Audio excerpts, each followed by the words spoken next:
So there are, you see these beads, like also in other religions there are beads. In Islam there is a tasbih, in Buddhism also there are beads, and in Christianity rosary. So on each of these beads we chant one of this mantra.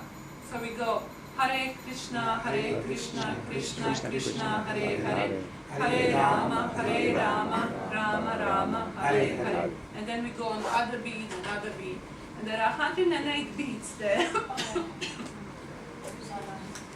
And 108 beads, and it takes you, when you are in good practice, it takes you between 5 to 7 minutes to do that. I remember when I did first time, it took me around 20-25 minutes. How long it took you? First round? Generally it takes like 50 minutes in the beginning. In the beginning, yeah. Because you think, okay, every word I have to go, Hare, and we go very slow and everything.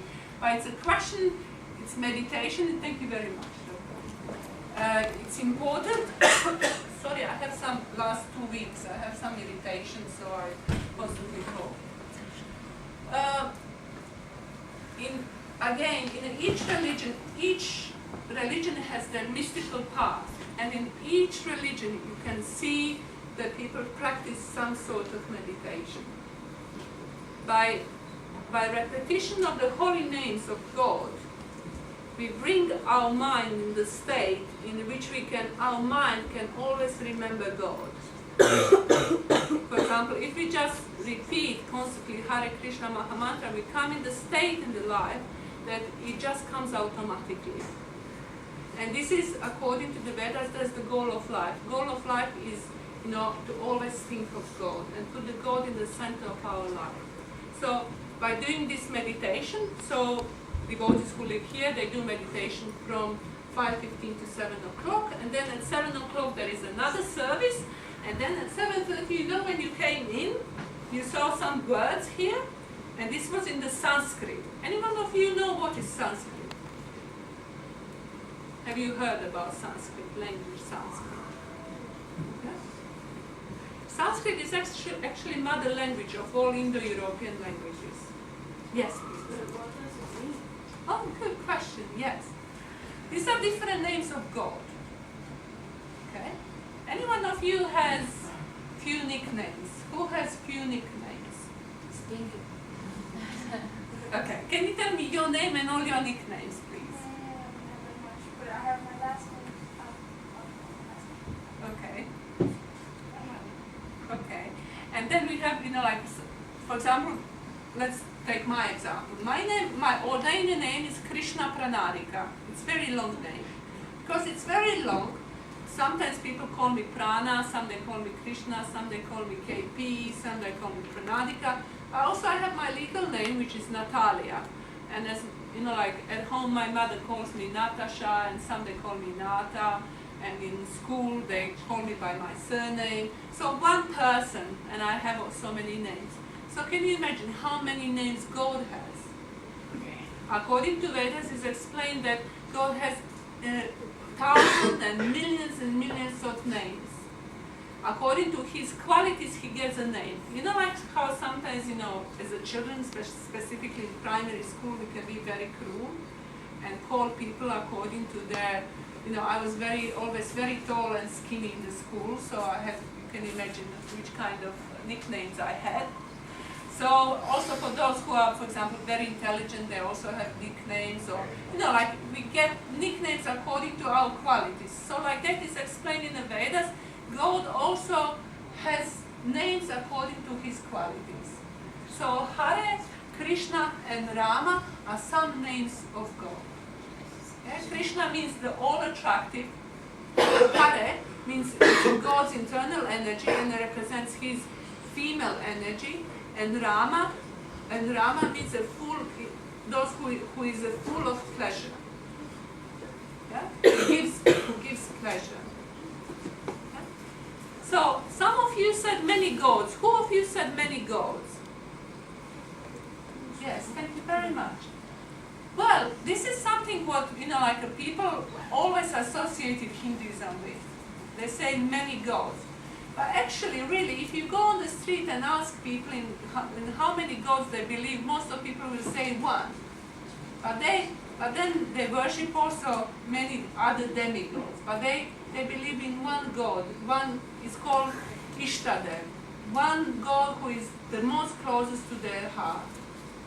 Because in Indian culture it's very visual. There is a lot of colors and pictures and paintings and things like that. So people, people associate that immediately with the polytheism. It's not so much polytheism. There are two philosophical schools. One is monotheism, believing in one God, that God is person. And the second school of thought is monism, believing that God is an energy, but not a person. And then there are a lot of demigods who are responsible for different things. Like in your school, there is one head teacher, yeah? But there are a lot of teachers who teach English or biology or mathematics or chemistry. It's like that is explained. There is one supreme God, but then there are many different demigods. So then, at 7:30 there is a lecture, and we are reading from the scriptures in the Sanskrit, and lecture finishes at 8:30, and then at 8:30 is a breakfast, and then after breakfast everyone goes to do their particular job or service, or depends. And then people who live in the temple, they go to sleep quite early, around 8 o'clock or 9 latest, in order that they can get up at 3 or 3:30. That part, it was particularly difficult for me. I lived in the temple for 5 years, and I always had difficulties of getting up getting up early in the morning. That's why they have to, dedicate them. This is for life, and then they can be kind of marked later on because they left the monastery or something. Here it's like there is a freedom in which you can come, you commit yourself on certain months or years, and then if you want to get married or move on with your life or start to work again or something, there is that freedom. But there is a certain point in which if you give your vows that you are going to live in celibacy for the rest of your life, and then if you change your mind, then kind of it's not so look nice in the other, because you give your vows and everything. So, anyone else? Any other questions? Yes. I have one more. Yes. What's the sign? The sign. Okay, What's good. that symbol for? Yeah, good question. Thank you. So, well, if you go to India, any one of you went to India? Okay, one. Okay, so your teacher can confirm, especially if you go to some holy places. Then you can see people who have different signs on their forehead. Some they have like this, like you. Some they have 3 lines. Some they have big red dots. Some they have a red line here with some yellow. So. For us who come from West, it doesn't have so much meaning. But for the people in India, that is in this way, we are again, making ourselves aware that God is a temple of God and should be respected. But also, we are reminding ourselves that we are servants of God by doing this. And it's kind of also purifying. Because it's not just internal cleanliness, but we have to have external cleanliness also. So we take, immediately when we get up, we take a bath and shower, and then we apply tilat. Good question, thank you. Anyone else? Yes?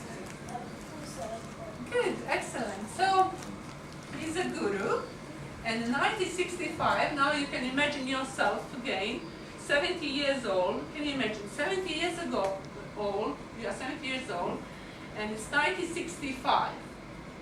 Again, no Twitters and no internet, and there is no this fast communication.